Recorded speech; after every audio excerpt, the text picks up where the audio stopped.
Okay, welcome everybody. Thank you very much for joining us tonight for a very special topic, important topic for our survivors, cancer survivors. We're going to be discussing weight management and cancer. This, as we know, is a very important topic for management of cancer and also for prevention of cancer.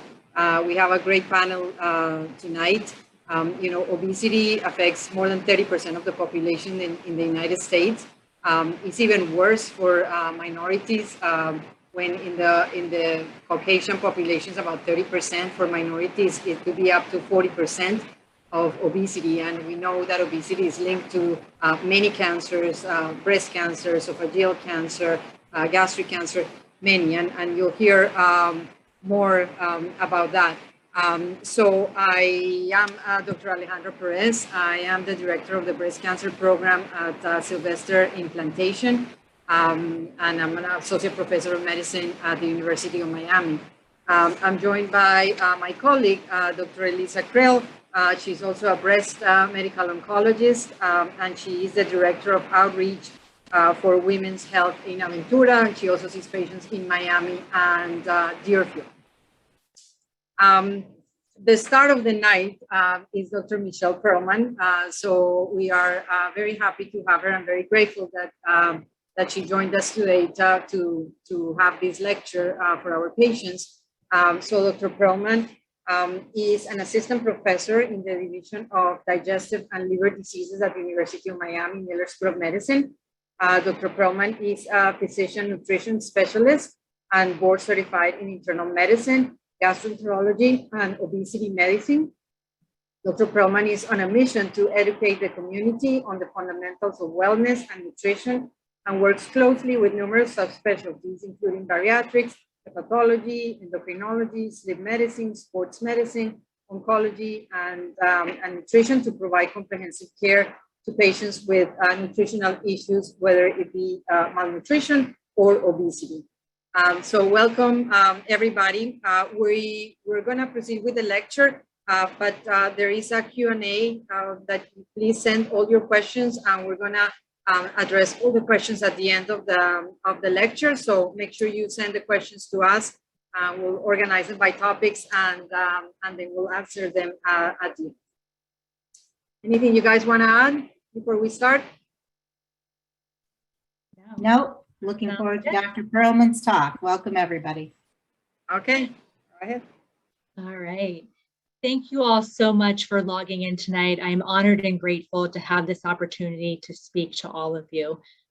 Through my 12, 13 years worth of medical training, unfortunately, no one really ever sat me down to talk to me about nutrition. And so I really kind of learned about it through my own experience, whether it was, going to the gym and understanding how food truly is medicine, how I wanted to, in order to feel well, I needed to eat well. And I hope that I can really share that with my patients and colleagues and whatnot, because I truly believe that food is medicine, and it's all about being consistent with eating properly, not just today, not just tomorrow, but every day, if we truly want to age gracefully with or without a cancer diagnosis. So thank you again all for joining. So again, I'm an assistant professor in the GI division, but really most of what I do now is weight management. My approach really goes back to the basics. Food is medicine. And although we have so many medical advances, whether it's medication, procedures, surgeries, when it comes to weight management, I really harp on the importance that we cannot skip over the basics. And that comes down to lifestyle modification. Many times it breaks my heart in clinic, and at the University of Miami, we're a tertiary referral center, people have struggled with weight many times most of their life, or particularly after a cancer diagnosis and treatment, people all of a sudden go through menopause overnight and they gain 30 pounds. And so they really struggle with this. And although we're a tertiary referral center, many times I'm often the first person that's ever asked patients, what are they eating on a typical day? And it's not good enough to just say, oh, I have coffee, I have a sandwich, I have a salad, and then I'll have, the typical dinner. I go into the nitty-gritty detail, and we'll go into why that's important of how ingredients affect our brain chemistry. So I focus on medical weight loss in particular, pre and post bariatric care, and then bariatric complications. So we use the BMI when we classify people, whether they are normal weight, overweight, and the different classifications of obesity. Unfortunately, it's really not a great tool, and it doesn't tell us the whole picture, but it's the easiest calculation that we can get in clinic.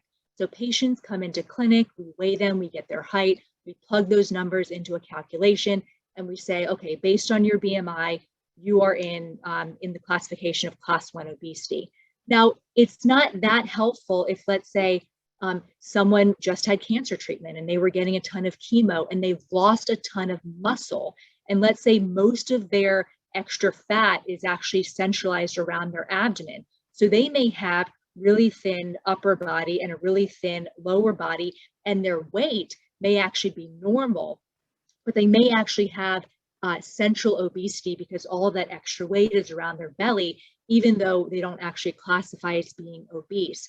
And so we really have to hone in on that particular population, because what we know is that the more weight you have around your abdomen, that correlates with what we call visceral adiposity and metabolic syndrome. So the more excess weight you have around your belly, that correlates with fat in your organs, including your liver, your pancreas, and your heart. And so that's really what we need to hone into, is that waist circumference. The problem, though, is that kind of in healthcare, the BMI is really the easiest metric to get, even though it may not be all that accurate in certain patients. So when we look at a map of overall obesity, these trends are frightening. These are the prevalence of self-reported obesity rates throughout the United States. Here in Florida, it's in yellow. So really about 1/3 of the population are obese. When you also include those who meet criteria for overweight, it's about 2/3 of the population. Now, keep in mind that this is self-reported. So more often than not, people will underreport. They may not actually know or realize that they're actually in the obesity category. So a lot of these numbers may actually be below what they truly are. But really, the numbers are staggering.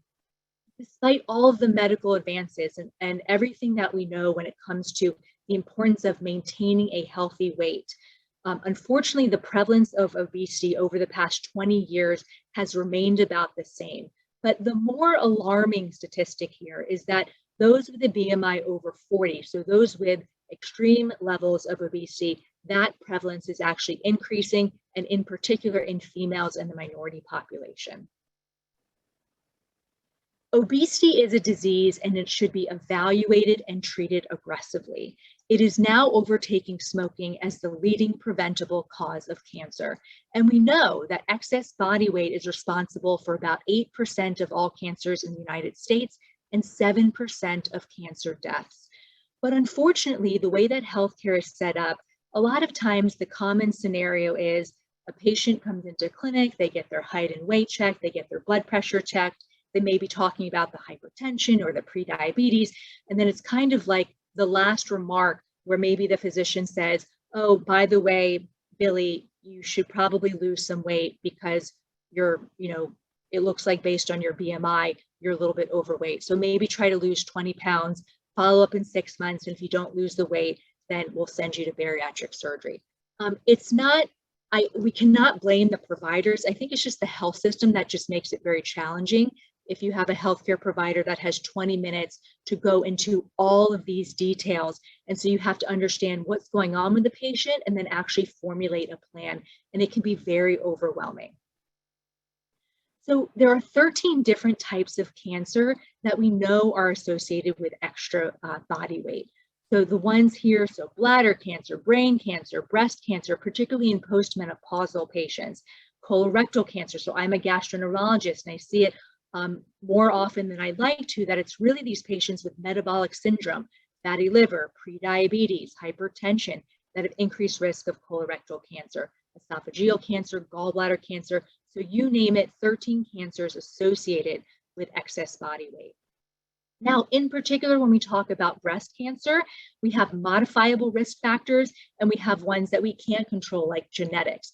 But things that we do control, I think a lot of times when the world is so crazy and all of these things are going on, and we have work and kids to take care of and 10 million responsibilities, I think when a lot of things in life seem out of control, it is actually empowering to realize that we have more control over our cancer risk than we realize. So what sort of things do we have control over? These are what we call the lifestyle modifications. So our weight. So reaching a healthier weight or maintaining a healthy weight as life happens, as stress happens, as we get put on more medication, our metabolism slows down. How do you maintain that healthy weight? A sedentary lifestyle increases the risk.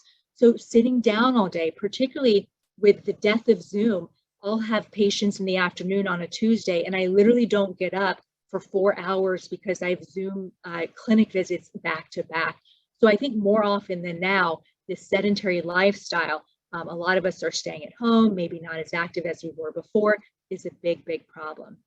Drinking more than 1 glass of alcohol per day, exposure to radiation, aging, so obviously we can't stop that.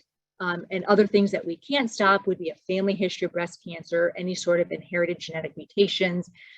So those are things we can't, but we do have control over a wide array of things. And I think that can be very empowering for people.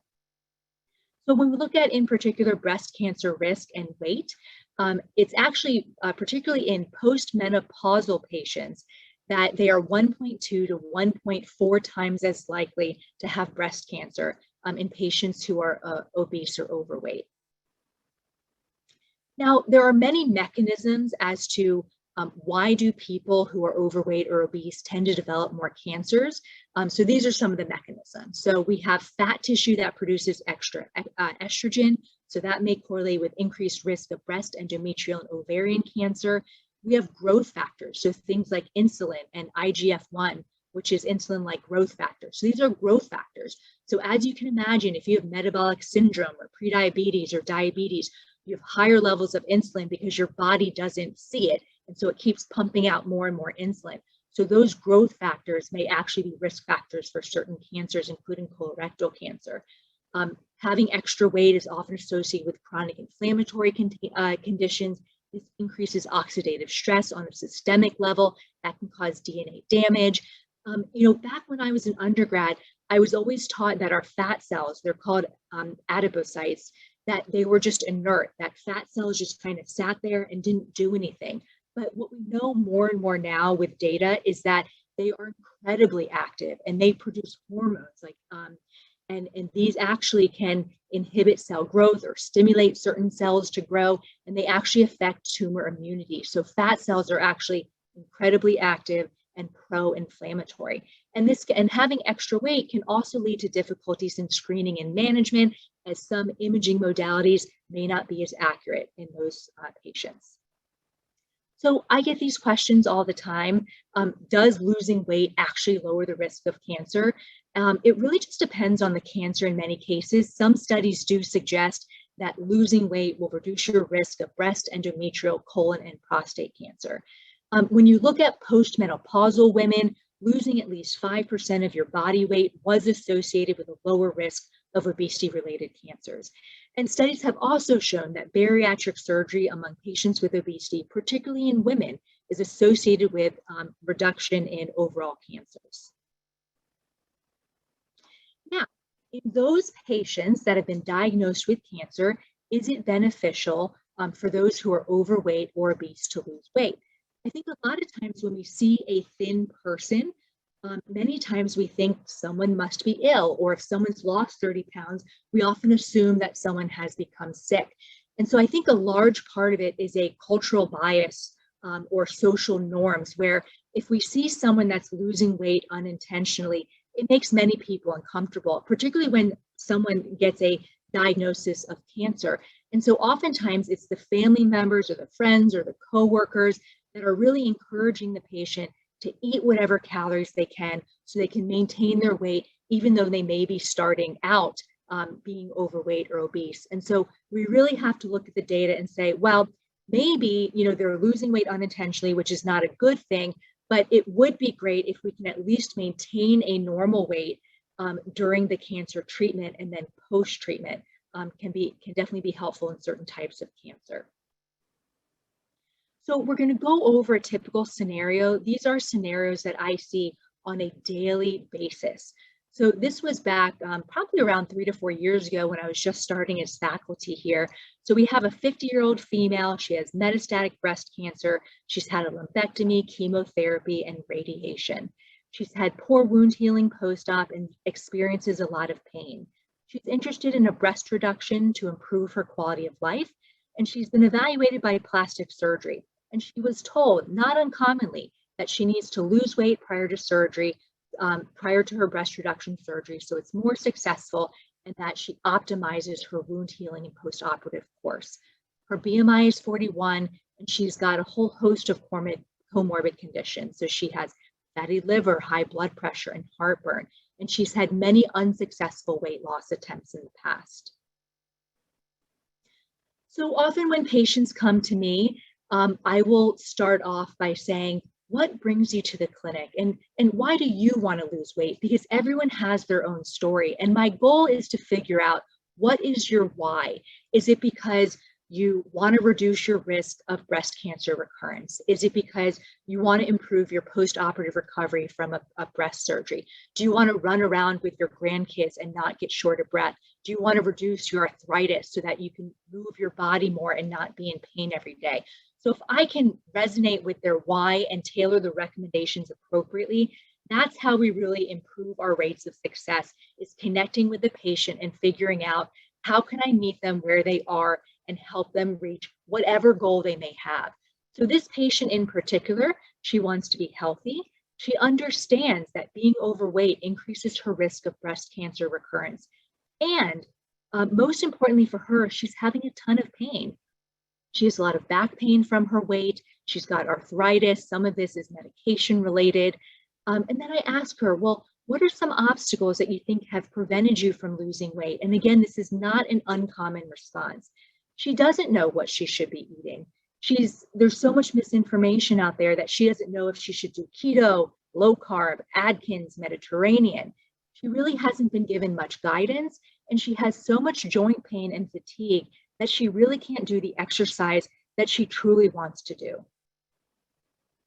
And unfortunately, weight loss is not this simple. I was actually, even when I was an undergrad, I was told that it is just a numbers game. As long as you take in less than you burn, you will lose weight. And it's actually incredibly more complicated more than that. So it's not just about cutting calories to 800 per day and switching to diet soda and artificial sweeteners and just moving our body more.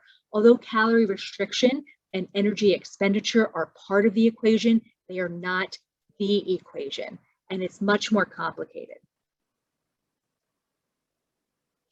And then you have information overload or misinformation. Now everyone is their own influencer on social media, and everyone's promoting one supplement over another, or their exercise program or some diet that they're trying to sell. And so the biggest, the hardest part is being able to curate all that information and figuring out what is actually evidence-based. And what is healthy for one person may not be healthy for another. And what is quote unquote healthy may not actually help you lose weight or maintain a healthy weight. And so kind of going through all of that and figuring out, well, with all that information, how is it going to apply to me? And am I similar to the person who is giving the plan, or am I that person that's, the target population? Is a whole nother story. So I get these questions all the time, and I'm sure you all ask these questions a lot to your provider, and I'm sure providers get these questions all the time. Is fat bad? Are carbs the enemy? How much is too much protein? And should I do keto? And what about intermittent fasting? These are all very common questions and very valid questions. Now, I also struggle with this. As a provider, if I have, let's say, 40 minutes to see a new patient, I'm meeting someone for the very first time. I have to be able to establish a rapport prior to discussing often a very sensitive topic when it comes to weight. I have to learn about all of a patient's comorbid conditions, about their prior failed weight loss attempts, their coping strategies when it comes to stress, anxiety, depression. What does their family unit look like and their support system? What is their budget and their time constraints? Are they working at home, or are they going into the office? Do they travel a lot and they have to eat out all the time? What are their food preferences, their food intolerances, their allergies? And then within that same 40-minute period, how do I teach them nutrition basics and then counsel them on realistic goals and create a personalized plan in 40 minutes? It is a challenge and I struggle with it. And I think, again, we can't really blame the healthcare providers.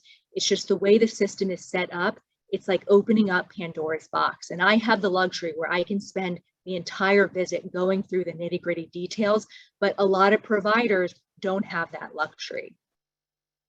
So what is a fad diet? These are very trendy. They are quick weight loss plans. They promise quick results, and they're often very temporary and very restrictive. And so if I put anyone on a diet, often people come to me to lose weight. And what's interesting is that's actually not my goal. I can get anyone to lose a significant amount of weight in a short period of time if I starve them. It's actually quite simple, but that's not my goal. And so the problem is that people will go on these HCG diets, they do the injections, they cut their appetite, and they're eating 500 calories per day. They're literally having like 2 pieces of celery, 2 ounces of chicken, some spinach, and maybe a shrimp, and that gets them to 800 calories a day. And they may not be hungry, and they may lose 30 pounds in a month, and they feel great. But as soon as they come off of the medication, they gain the weight. And not only do they gain the initial weight that they lost, but they gain even more. And why is that? When your body goes into starvation mode and you lose a large amount of weight in a short period of time, although people want that to happen, it is not healthy. We end up actually losing a ton of muscle. And we know that the muscle is key to our metabolism.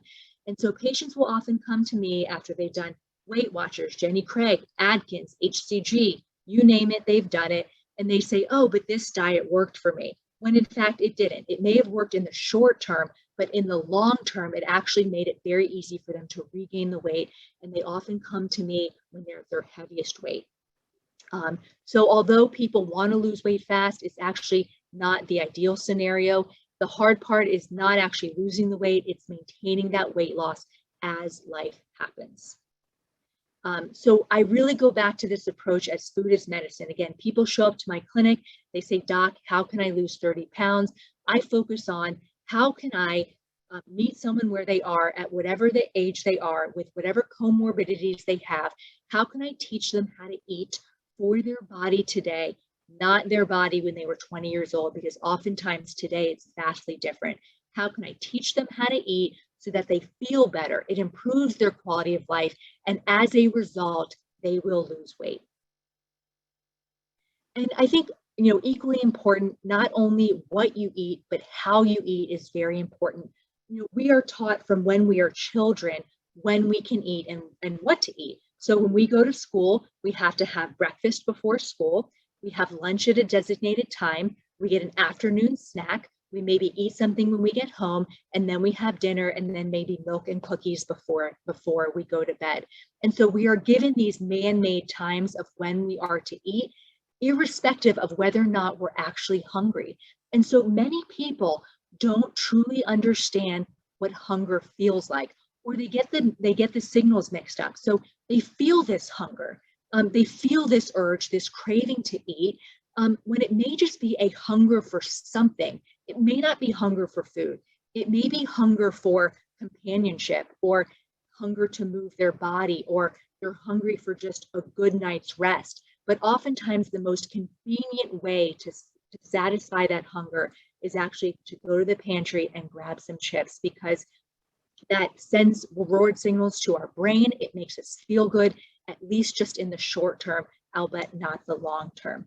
And healthy eating varies from person to person. So typically in January, I get a lot of patients for bloating and heartburn because they're trying to get on this New Year's kick to eat healthier. And they go on Instagram and they see, oh, I should be making cauliflower out of everything. So they start eating heads and heads of cauliflower, or they're adding lemon to all this water and having lemon water. And they start having tons of heartburn and bloating. And so just because something has nutrients doesn't mean it's actually going to make someone feel well or help them get to a healthy weight. And so that really comes down to this point of just because something has nutrients does not mean it is quote unquote healthy or will make you feel well. And food allergies and intolerances can develop at any age. Our body becomes less and less tolerant of garbage food as we get older. So more often than not, people will, let's say, have pizza for dinner, and they'll come to my office and they'll say, "Doc, what is wrong with my body? I used to be able to eat half a pizza when I was 20 and feel fine. And now I have half a pizza and I feel awful. What is wrong with me?" And although we will do our due diligence and make sure there's nothing more concerning going on, more often than not, it is not something wrong with the body. It is something wrong with the ingredients that we're eating, and our body is trying to protect us and say, maybe pizza is not a good option. And it's really just paying attention to our body and understanding, particularly with cancer and after cancer treatment, our microbiome changes and our body changes because our hormones change. And so what we were able to eat when we were 20, we will not be able to get away with when we're 50 and still feel the same. And that is so incredibly important. And so the hardest part about my job, it's not doing procedures, it's not giving medications. The hardest part about my job is teaching grown adults that what we think are normal eating behaviors, what we grew up on as culturally and socially normal, are actually making the majority of us very, very ill. And so that's truly the hardest part about what I do. And so it's so important to remember that our body changes from day to day. Internal factors, external factors. And so just as everything else in our body changes and our environment changes, our nutrition has to be just as dynamic. So what is actually included in this obesity management? What do I do on a day-to-day basis? I offer medical nutritional therapy. That really is just a fancy word for I teach adults how to eat for their body today. I do medication, so pharmacotherapy in certain individuals, endobariatrics, which is the intragastric balloon, which is a 6-month program that can help people lose weight.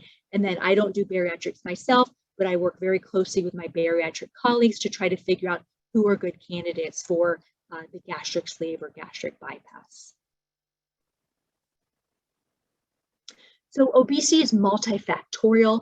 Really my approach and really what the guidelines show is it needs to be patient-centered and an individualized and personalized approach. It is not a one-size-fits-all. So I can't just tell someone, do Weight Watchers, do Jenny Craig, do Mediterranean, because people may have food allergies or intolerances, or they may not have access to certain foods, or they may not like certain foods. And so I have to figure out all of those things to create a nutritional plan for someone.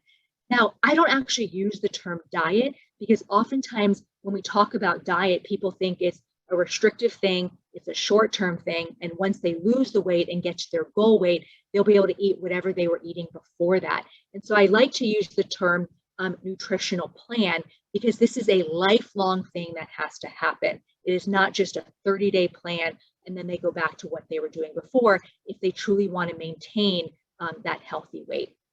And so things that take play in whatever my individual plan is going to be the patient's age, their gender, their genetics, their individual physiology, their economic status with their budget, what foods do they like and what do they not like, what is their physical activity, what are their limitations, what sort of medications are they on, and other comorbid conditions.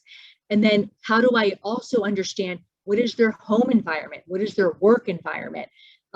What sort of behavioral modifications do we need to work on? Do they tend to eat when they're stressed, anxious, bored, happy, sad?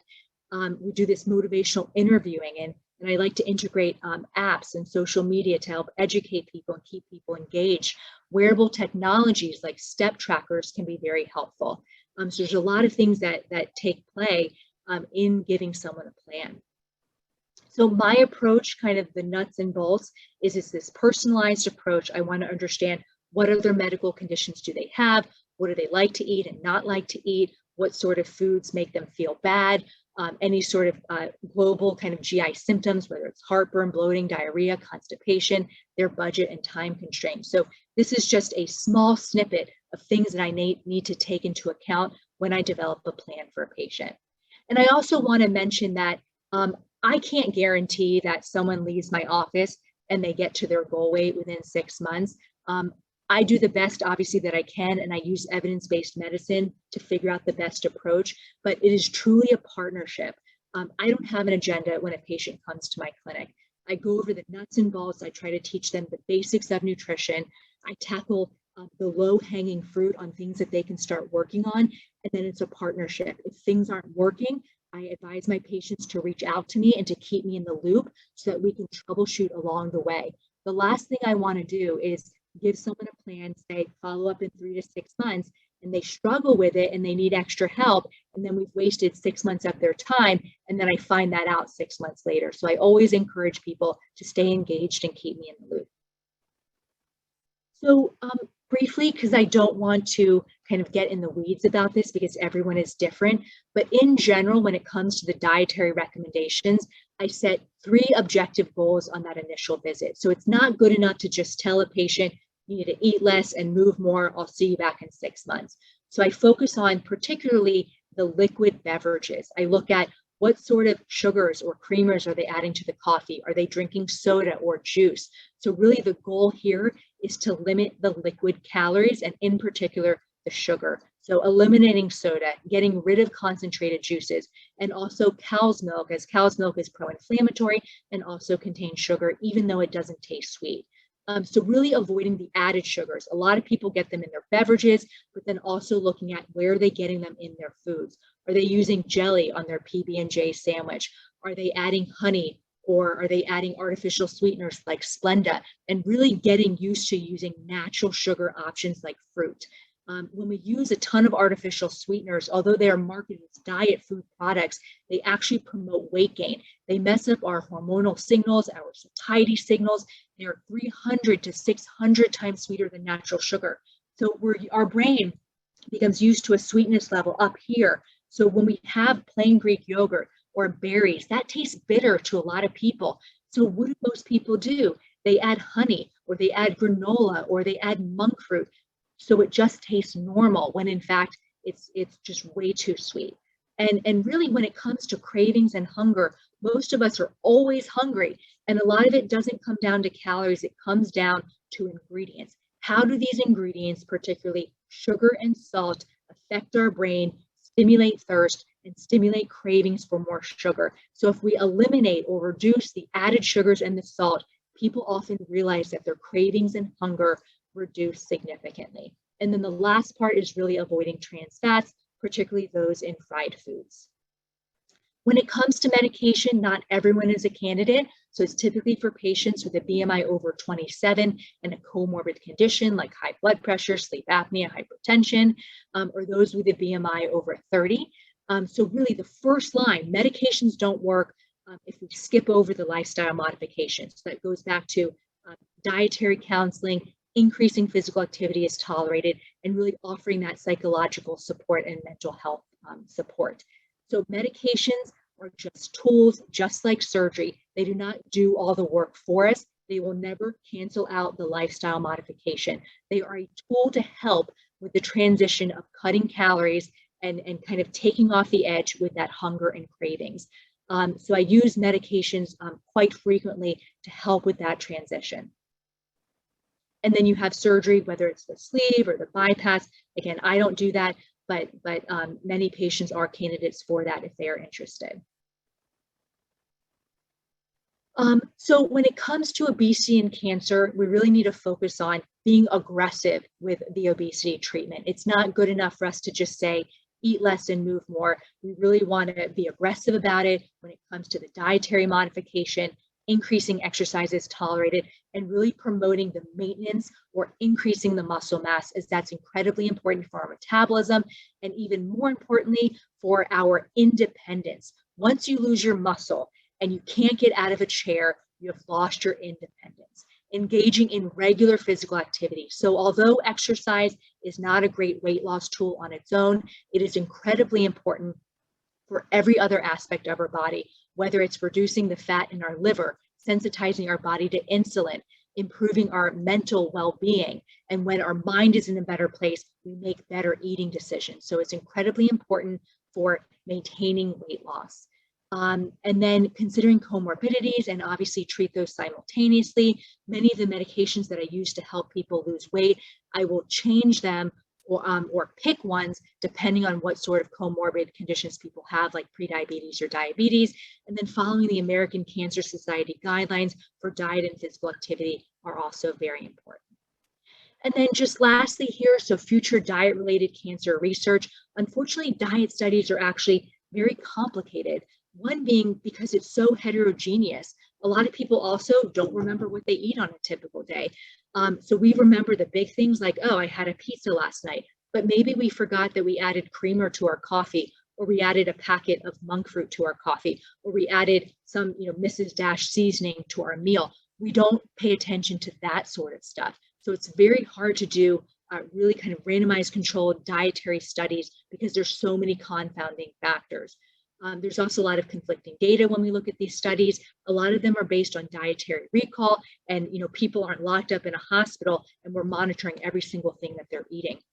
And I think future research is really going to be looking at not so much as saying, okay, milk is associated with X, Y, and Z, but looking at whole food plant-based diets, and is that sort of food regimen correlated with reduction in cancer risk? So looking at more kind of dietary patterns as opposed to dietary items specifically. And then really trying to understand whether implementing a weight loss program, particularly after a breast cancer diagnosis, affects disease-free survival and recurrence in overweight and obese women. And then really also looking at, well, how much weight loss is important? Is it 5% of your weight, 10%? How long do you need to keep that weight off? So lots of things that we need to study that we don't quite know yet. Okay, so I'm going to leave you all here with some resources. I have a website also with a lot of nutrition information. There's a lot of support services through Sylvester, whether it's exercise physiology or the nutrition group. There's a bunch of dietitians within Sylvester. You have CDC guidelines and also the cancer website with a lot of information on how to reduce your risk of cancer with dietary changes. So we will provide this PowerPoint after the talk so that you all have these links as well, and then access to my slides. Okay, so that's it for me. I know I spoke very fast. There was just a lot of information to cover, and now we'll open up to a panel discussion. Great, it was excellent. Thank you so much, and I learned so much. So yeah, we have some questions. So the first question that came, we talked a lot about weight management, obesity, but there was a question about weight loss during cancer treatment. So do you want to comment about a few words about it? Yeah, so I think it's just people don't want to lose weight during treatment because, that they're just afraid that if you lose too much weight, obviously you're going to, be malnourished, and now being malnourished is associated with poor outcomes when it comes to tolerating cancer treatment and outcomes after cancer treatment. But I think it's just very important to remember that although we don't want to lose a ton of weight during cancer treatment, it is still equally as important to eat very healthy and to nourish our body. That although we may be losing some weight with treatment, it's not good enough to just eat whatever calories we can get in. I see a lot of patients who have, let's say, diarrhea or heartburn or bloating, whether it's related to the chemotherapy or whatnot. And so if they eat a bunch of ice cream and pizza just to get those calories in, they're going to be running to the bathroom. So my goal is to focus on nutrient-dense foods. How can we get them, particularly protein-rich foods, good fats, not large volume? They're not going to tolerate a whole head of broccoli, but maybe they'll tolerate steamed broccoli, and then you do a puree, and then you add in some avocado there, and maybe, some bone broth. And that's a good way to get fiber, good fat, and good protein, but it's not going to give you major GI symptoms. That's going to send you to the bathroom. So it's really promoting nutrient-dense, protein-rich food so that you feel well and tolerate the treatment is very important. Yeah, and a similar question, somebody else asked, do you treat weight loss or gain on someone receiving cancer treatment differently, and how? So you mentioned that. Yeah, so I guess it's twofold. So if someone is losing unintentional weight and they can't keep their weight, and so they're very malnourished, that's where I again really focus on the nutrient-dense, calorie-dense, protein-dense foods. Many people, it's about, eating, let's say, every 2 hours to get the appropriate calories. So we want to, not keep losing unintentional weight, but at least maintain that weight and get good calories and good nutrients. Now, the flip side is, do I help people lose weight who need to lose weight during cancer treatment? And absolutely. But again, it kind of comes back to how is the cancer treatment affecting their body? And then how can I get them the adequate nutrients? It's not about starvation, but it's about promoting adequate nutrients to get them to a healthier weight. So I help people on both sides of the spectrum, whether it's gaining weight or losing weight, but really getting to that healthier weight. Okay, we have another question about that I think you answered about diet pills, but maybe because obviously not everybody can get in to see you and many providers are uneducated about this. What medications do you favor for helping people lose weight in particular that they can talk to their primary care doctors about? Yeah, absolutely. So when people think about diet pills, I think a lot of times all they think about is like stimulants like fen-phen and things like that were taken off the market. There's a million diet pills out kind of over the counter in GNC and Vitamin Shop. I do not recommend any of those because they are not FDA regulated. I've actually seen quite a few cases of acute liver failure where people need liver transplantation, taking some of these over-the-counter diet pills with things as simple as green tea extract in some of these supplements. Wow. So when we talk about diet pills, those are not the ones that I'm referring to. So what are some of the medications that I give on a routine basis? So we have our stimulants. Those are things like phentermine. That is not fen-phen. That is typically given to people who are on the healthier side. So if you have a history of heart disease or hypertension or insomnia, then phentermine is not going to be a good option for you. But for my otherwise young and otherwise healthy patients, if they need to kind of get something to just kind of take off the edge and reduce their hunger, then phentermine can be an option. That's really the only stimulant that I use. Another option is a fat blocker called Ally. The other name for it is Xenical or Orlistat. I rarely use that because it's a fat blocker and it actually gives people like fecal incontinence. And most people don't want to have to wear diapers. So I actually very rarely use that medication. Another medication, it's a dual combo. It's called Contrave. So that is Wellbutrin plus naltrexone. So I use that medication, particularly in patients who have stress-related eating or like binge eating tendencies related to stress or anxiety. So the Wellbutrin is an antidepressant. It will help with kind of the stress eating or sadness-related eating. The naltrexone is actually a medication we give to people who drink a lot of alcohol, but it affects the brain to kind of help with those urges. Then we have another medication called Qsymia. That is a combination of the phentermine, which I already mentioned, plus Topamax. So the Topamax will help people kind of sleep at night. It makes people a little bit sedated. And then the phentermine, again, is a stimulant. Topamax makes people feel a little bit dopey. So a lot of my patients don't really like that feeling, and it can sometimes affect memory. So I don't give that medication all that often. And then the last one, which I've been using a lot of, is semaglutide. So the other name for that is Ozempic. So that is an injection. It's once a week. It basically stimulates a hormone that your body already makes called glucagon-like peptide 1 or GLP-1. That is a satiety hormone. So your small intestine releases it. It sends a signal back to your brain and it says, brain, I'm full. And then as soon as you feel full, you stop eating. It also works because it delays your stomach emptying. So the food stays in your stomach longer than it otherwise would have. So contraindications to Ozempic are a personal or family history of medullary thyroid cancer. The other issue can be if you have rip-roaring heartburn or bloating or regurgitation, because it slows down gastric emptying. It can often make those symptoms worse. But the key to reducing side effects is listening to your body. You have to cut your portions in half from the get-go, and as soon as you feel full, you stop eating, and that will often help minimize those side effects. Now, part of the issue why some people are not on the medication is actually cost. A lot of insurance companies don't cover it, and it can be quite cost prohibitive for some people. So I use a lot of Ozempic, but those are kind of all the medications that we have that I use quite commonly. Okay, another question. What is the difference between endobariatric and bariatric? Yeah, so endobariatrics is basically, I offer the procedure where it's an intragastric balloon. So you get an endoscopy. So I put a tube into your mouth. I actually insert a balloon. We inflate the balloon with saline into your stomach, and it's basically like a breast implant that just stays in your stomach. So it actually has effects on that satiety hormone called GLP-1, and it also is a space-occupying thing in your stomach, so it makes you feel full. So it's basically a procedure that acts like the Ozempic. So if people need to, let's say, lose 30 pounds or so, and they want to lose it in a kind of shorter period of time, the balloon stays in the stomach for about 6 months, and it can definitely help people lose weight. So that is different from bariatrics because the balloon ends up being removed at the end of 6 months.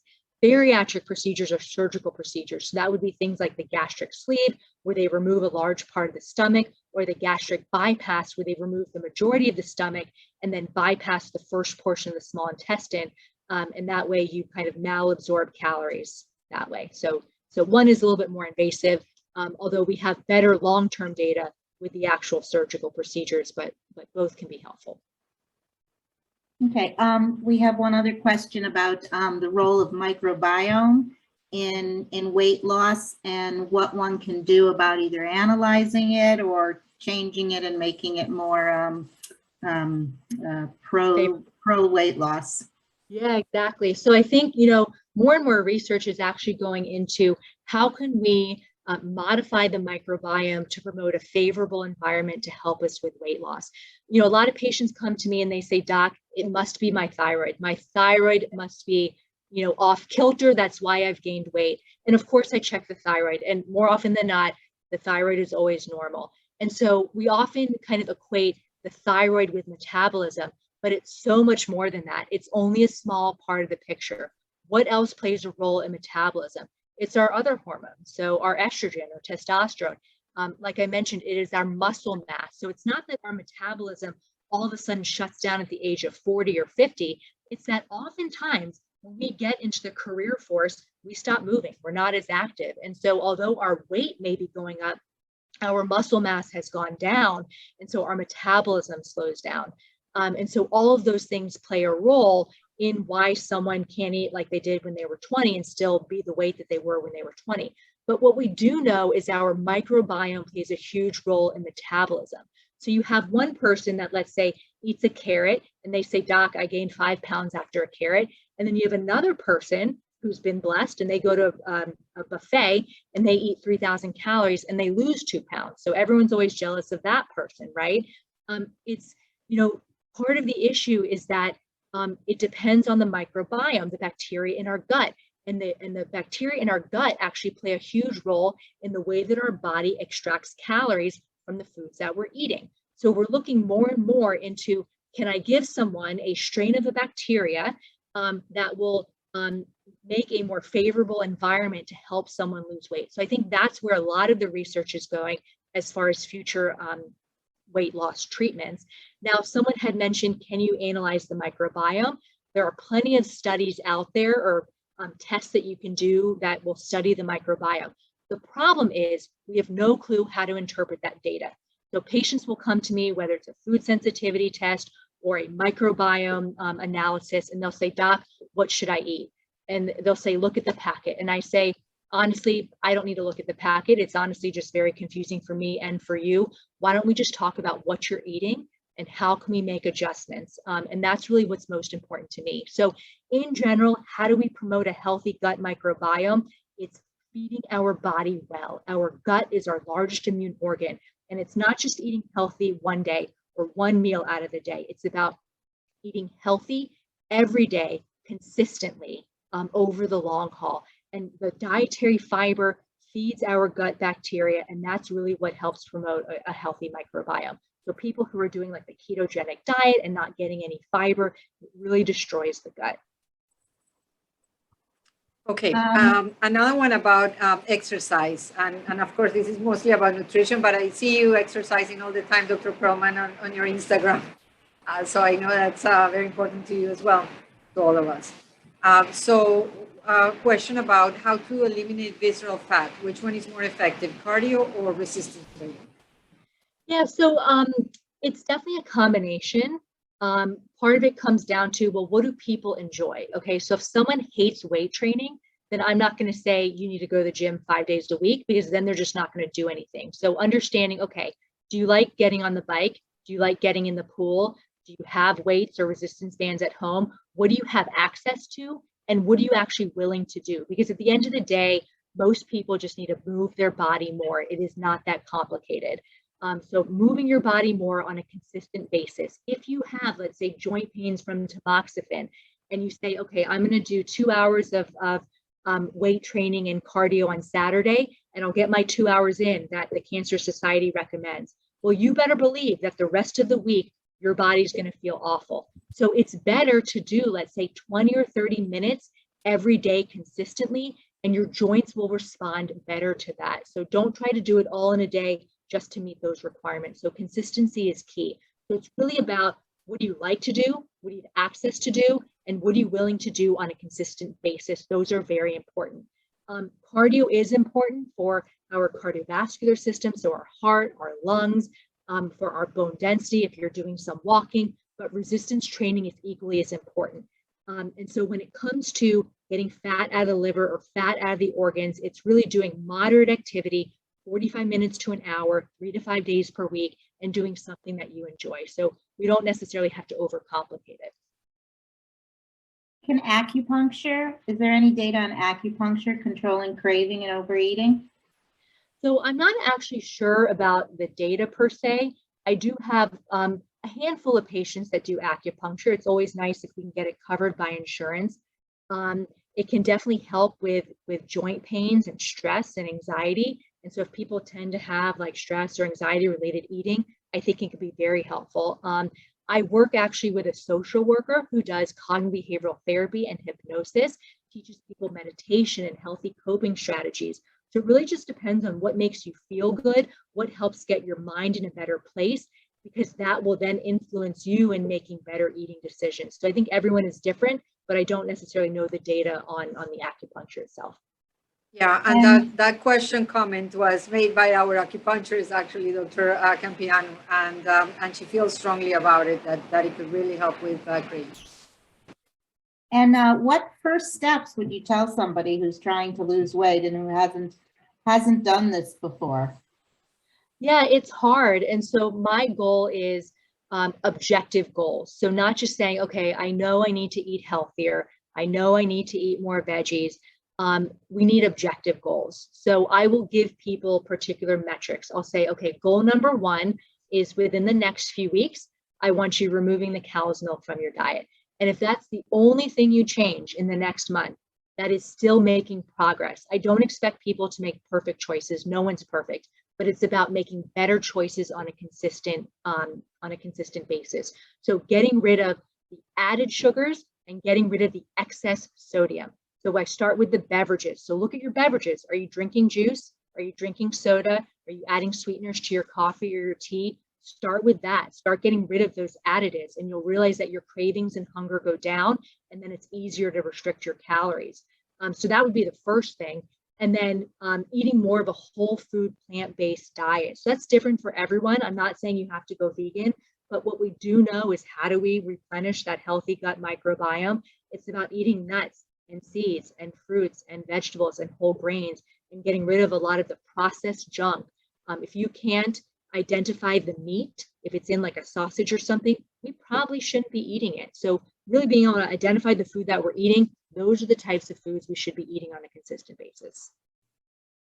And why cow's milk, out of curiosity? There are certain studies that say, you know, drinking milk with breakfast does improve weight loss. Why do you not recommend drinking dairy products or eating or drinking dairy products? Yeah, I think those studies are probably funded by the dairy industry. So I actually commented on a study, I forget what site it was on, but it was funded by the dairy industry, and it was saying how they were trying to promote how breakfast is the most important meal of the day. And we used to say that all the time, but the data doesn't actually support that. Why do you think the dairy industry says that? It's because the majority of people consume the majority of their dairy in the morning. They have their eggs, they have their milk in their coffee, they have their milk with their cereal. That's when people tend to have it.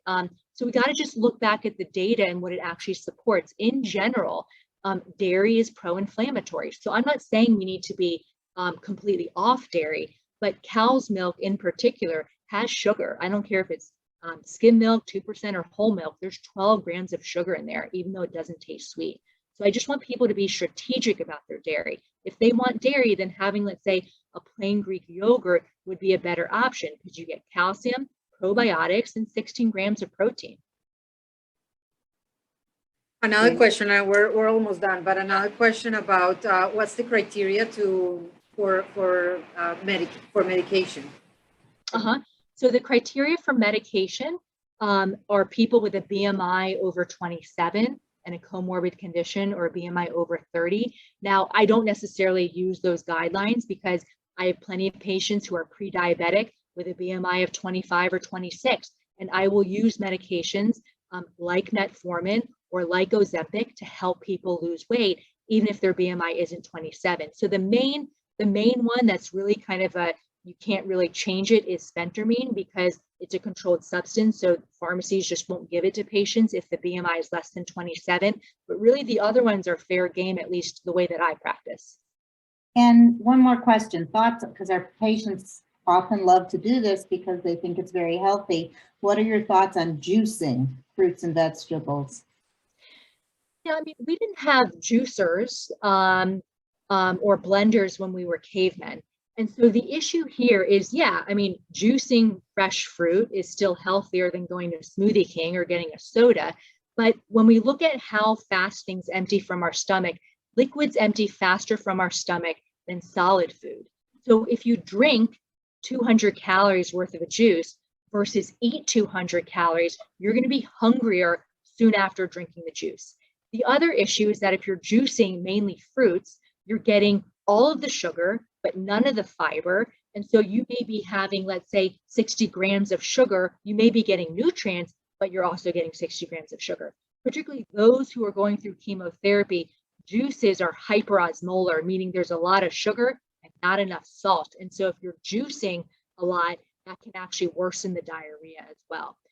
You can literally put the kitchen and the sink into a smoothie. And so people will often put peanut butter and yogurt and honey and 2 cups of fruit and spinach and you name it, it's in the smoothie. They end up drinking a smoothie that is 800 calories when they would have never actually eaten everything that they put in the smoothie. So we tend to actually overconsume calories when we do juices and smoothies.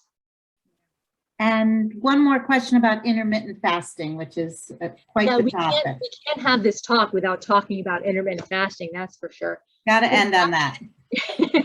There's actually, more and more data coming out that intermittent fasting is not necessarily any better than any sort of other diets or nutritional plans out there. The way that I think it's helpful is that if we shouldn't be eating at 10 o'clock at night. We shouldn't be eating within 3 to 4 hours of sleeping. And so if it helps someone to say kitchen's closed at 6 p.m., then that can be very helpful because then they're less likely to go into the kitchen and mindlessly eat. So if that helps people with a degree of restriction to say, okay, I'm not going to eat after 6 p.m., I think that's great. In general, we should just eat when we're hungry. I think intermittent fasting sometimes can be helpful because it teaches people what true hunger feels like, and they're not just, roaming around the kitchen looking for something to eat. And so again, that restriction can be helpful where maybe they don't even go into the kitchen until 10 a.m. So that can be helpful. It helps people understand what true hunger is, but it also doesn't mean that just because you fast 16 hours, that during the remaining 8 hours, you can eat whatever you want. It still comes back to eating good, nutrient-dense foods that are going to nourish your body, not just provide empty calories. So it works for some people, but I really just want people to break the fast whenever they're hungry, whether that is 7 a.m., 10 a.m., or noon. That is their quote-unquote breakfast, and it just depends on the person. That's great. I learned so much. Thank you all for joining us. I think this was a great lecture.